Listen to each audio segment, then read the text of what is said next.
you're gonna marry a girl, okay? And you love her so much, would you make her sign a prenup with the abundance of money you do have? Yeah, of course. You would make her sign a prenup? Yeah, why not? Because if she was like, she's not comfortable with that, then it's like... But she might get offended by that. Well, if she's offended by that, then she's not the one, right? Okay. I mean, it's like, is that then, she's offended by it, is she like, is that why she's there then? Your money? What if she also made a lot of money? Like, maybe more than what you make? Well, the laws, specifically in California, are really not in favor of men, so... Oh, okay. Yeah, so it's like a woman you could break up, they could take like half your shit, and she could do it and be like, peace. Okay.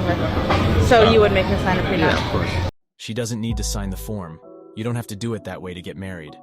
The common law has nothing wrong with it. Relationship. A few days ago, I came across a Reddit post about a 27-year-old man whose girlfriend, a 31-year-old woman, won't sign a prenup. This woman owes more than $45,000 in debt. I'm going to read it out loud, so don't mind any mistakes. My girlfriend and I have been fighting a little bit about money over the past few days, just trying to work things out. But this issue really hit home with me.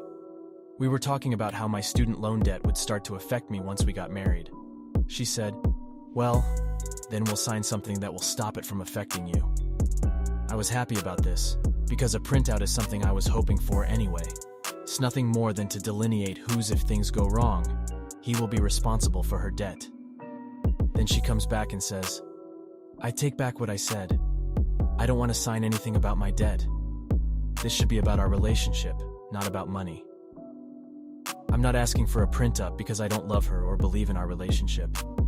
We talk a lot, and both of our families are still married, so we have a good background to work things out instead of just splitting up.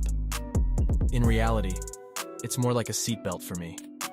I don't think I'll need it, but I want it for my own safety. I'm also a sex addict, and I've done things that have hurt her deeply in the past.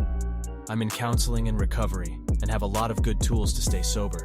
But the fact is that I hurt her with my past actions, and now she's using this prenup issue against my recovery.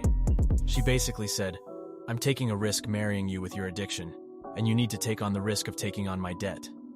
I don't think this is even in the same league. I feel like I'm being asked to take on tens of thousands of dollars in debt, just as a risk payment. This doesn't seem fair. As I've said before, I don't plan for things to get so bad between us that we have to get a divorce. But no one knows what will happen 5 to 10 years from now. This one simple thing would make me feel a lot better about moving forward. She has even said many times that my debt is my own, and that I have to deal with it and face the consequences. Am I just being punished? It seems like she wants me to take on half of her debt because I'm a sex addict, and that's my payment in case I mess up again, and we have to break up. It all seems mean, but right now I'm just a little shocked because this all happened last night. I'll give him a call. Romeo, just for this video, a prenuptial agreement is something that can be argued from both sides with equal force, and you can't break that deadlock. Romeo, your fiancé will always be able to see it as a lack of faith, and you will always be able to see it as a safety net. Measure. It's a bit of a red flag that she's trying to bring up your sex addiction, but let's chalk it up to her being hurt by the prenup issue. Still, you deserve a clean slate at some point for your sex addiction, as long as you deal with it, and follow whatever rules you and your partner made for your relationship. I also don't think you'll be legally responsible for her debt that you didn't sign for, and that was made before you got married. But check with a lawyer just to be sure. Laws vary from state to state, and in some community property states, debt made before the marriage may count just as much as debt made during the marriage. Romeo, make sure you sign a paper. It has nothing to do with your addiction or whatever. Anyone who says it should be about the relationship and not the money is an idiot. Things happen, and this woman who used to be crazy about you will turn into a full-blown hole trying to ruin you if you don't give her a divorce. What I mean is that when a couple gets divorced, the wife isn't the same as she used to be. This isn't true for everyone, but as far as I know, most of them go crazy. The prenup just makes things a little better while the divorce is going on. I don't mean to offend anyone with this. It's just like car insurance.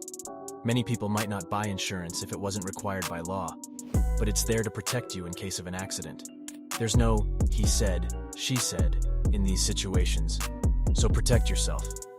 Now that we know what we're up against, we can act appropriately in the dating world. That's all for today.